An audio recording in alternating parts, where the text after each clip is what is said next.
भारतीय दार्शनिक चिंतन परंपरा में जो दुख जो है उसका हमें विस्तृत विवेचन प्राप्त होता है। विभिन्न भारतीय दार्शनिकों ने दुख के स्वरूप की विवेचना करते हुए दुख के निराकरण के लिए ही मोक्ष की अवधारणा को स्पष्ट किया है। सांख्य दर्शन में भी हमें दुख का विस्तृत स्वरूप प्राप्त होता है। सांख्य दर्शन के मतानुसार बंधनग्रस्त अवस्था में पुरुष जो है विभिन्न प्रकार के दुखों की अनुभूति करता है। सांख्य दर्शन समस्त मानवीय दुखों को 3 भागों में विभाजित करता है, जिन्हें सांख्य दर्शन त्रिविध दुख की संज्ञा देता है। सांख्य दर्शन के मतानुसार ये त्रिविध दुख इस प्रकार हैं: आध्यात्मिक दुख, आधिभौतिक दुख और आधिदैविक दुख। आध्यात्मिक दुख जो हैं, शरीर और मन के जो दुख हैं, उन्हें संयुक्त रूप से सांख्य दर्शन में आध्यात्मिक दुखों की संज्ञा दी गई है।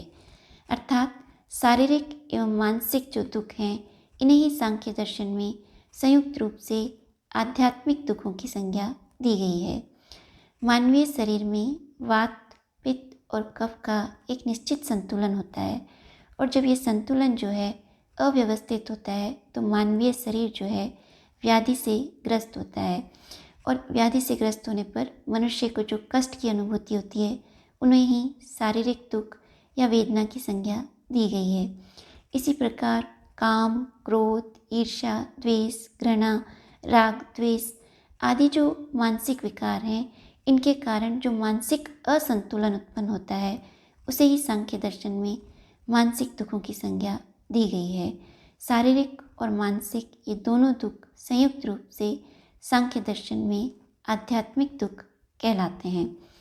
आधिभौतिक दुखों के अंतर्गत वे दुख आते हैं जो मनुष्य और मनुष्य के अतिरिक्त अन्य जो प्राणी हैं उनसे प्राप्त होते हैं, जैसे कि हिंसक पशु, विषैले पशु आदि जो जीव जंतु हैं उनके द्वारा, या द्वेष के कारण मनुष्यों में जो पारस्परिक द्वेष के कारण, जो घृणा, नफरत आदि के कारण एक मनुष्य को दूसरे मनुष्य से जो कष्ट की अनुभूति होती है उसे ही आधिभौतिक दुखों की संज्ञा दी गई है।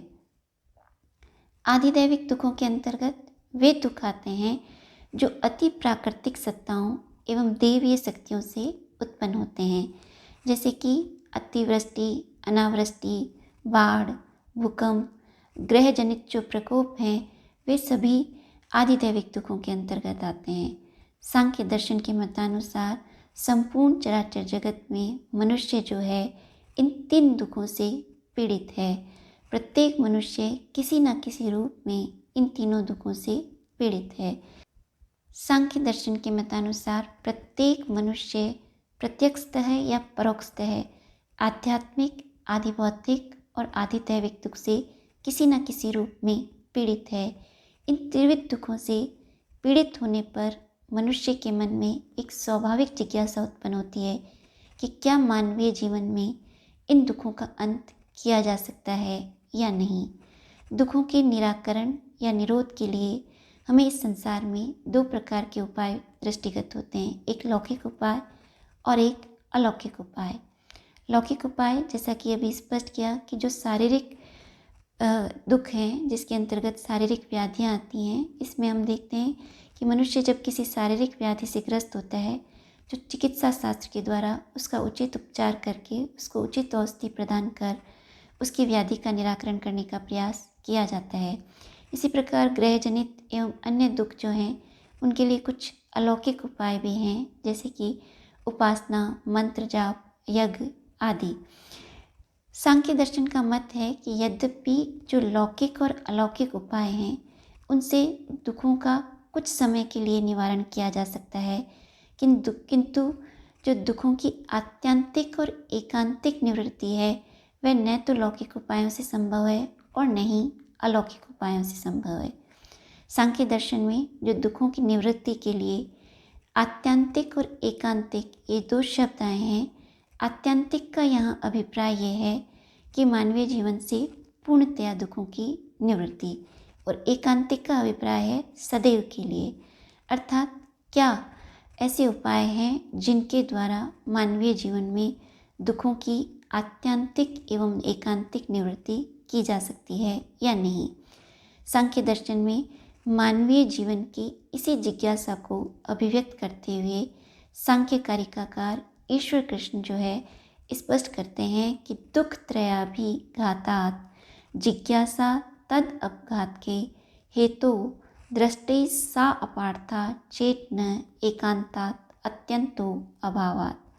अर्थात मनुष्य इन त्रिविध दुखों से पीड़ित होने पर इन दुखों के निवारण की जिज्ञासा उत्पन्न होती है। यदि कोई ये कहे कि ये जिज्ञासा व्यर्थ है तो यह उचित नहीं है, क्योंकि दुखों का जो निवारण के जो लौकिक और अलौकिक उपाय हैं उनसे दुखों की आत्यंतिक और एकांतिक निवृत्ति संभव नहीं है। इस प्रकार सांख्य दर्शन में सांख्य कारिकाकार ईश्वर कृष्ण ने स्पष्ट किया है कि मानवीय जीवन में जो आध्यात्मिक, आदि भौतिक और आदि दैविक दुख हैं, इनका निराकरण न तो लौकिक उपायों से किया जा सकता है और न ही अलौकिक उपायों से। मनुष्य बंधनग्रस्त अवस्था में इन दुखों की अनुभूति करता है। सांख्य कारिकाकार ईश्वर कृष्ण का मत है कि मानवीय जीवन में ये जो त्रिविध आध्यात्मिक, आदि भौतिक और आदि दैविक दुख विद्यमान हैं, इन दुखों का निराकरण न तो लौकिक उपायों से हो सकता है और न ही अलौकिक उपायों से। सांख्य कारिकाकार के मतानुसार लौकिक उपायों की भांति अलौकिक उपाय भी मानवीय जीवन में दुखों की आत्यंतिक और एकांतिक निवृत्ति करने में असमर्थ हैं, क्योंकि जो लौकिक उपाय हैं उनकी भांति अलौकिक उपाय भी नश्वर हैं, विशुद्ध नहीं है, वे अशुद्धि से ग्रस्त हैं और अतिशय से युक्त हैं। इस प्रकार सांख्य दर्शन के मतानुसार मानवीय जीवन में जो ये दुख हैं, इनकी न तो लौकिक उपायों से निवृत्ति हो सकती है और न ही अलौकिक उपायों से। इसी तथ्य को रेखांकित करते हुए सांख्य कारिकाकार ईश्वर कृष्ण ने सांख्य कारिका की द्वितीय कारिका में स्पष्ट किया है, दृष्टवत् अनुस्राविक से ही विशुद्धि क्षय अतिशय युक्तः तद विपरीतान श्रेयान व्यक्त अव्यक्त ज्ञ विज्ञानात्।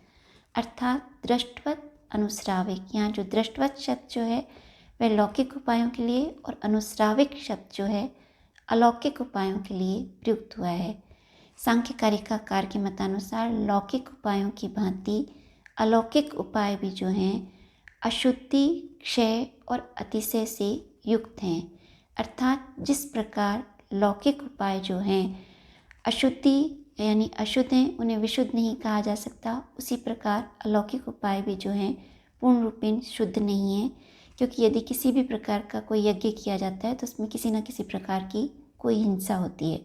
अतिशय अर्थात इनमें भी उच्चता और निम्नता का भेद है। जो व्यक्ति जितना संपन्न है वह उतना ही श्रेष्ठ यज्ञ का आयोजन कर सकता है, जबकि जो व्यक्ति सामान्य है उसके पास उतने संसाधन नहीं होने के कारण वह उतने उच्च श्रेणी के यज्ञ का आयोजन नहीं कर सकता। अतः इनमें भी उच्चता और निम्नता का भेद दृष्टिगत होता है। और सांख्य कारिकाकार कहते हैं कि जो इन यज्ञों के द्वारा जो पुण्य अर्जित किया जाता है वह भी नश्वर है। एक समय के पश्चात मनुष्य के जब ये पुण्य समाप्त हो जाते हैं तो मनुष्य को पुनः जो है इसी मृत्युलोक में आना होता है।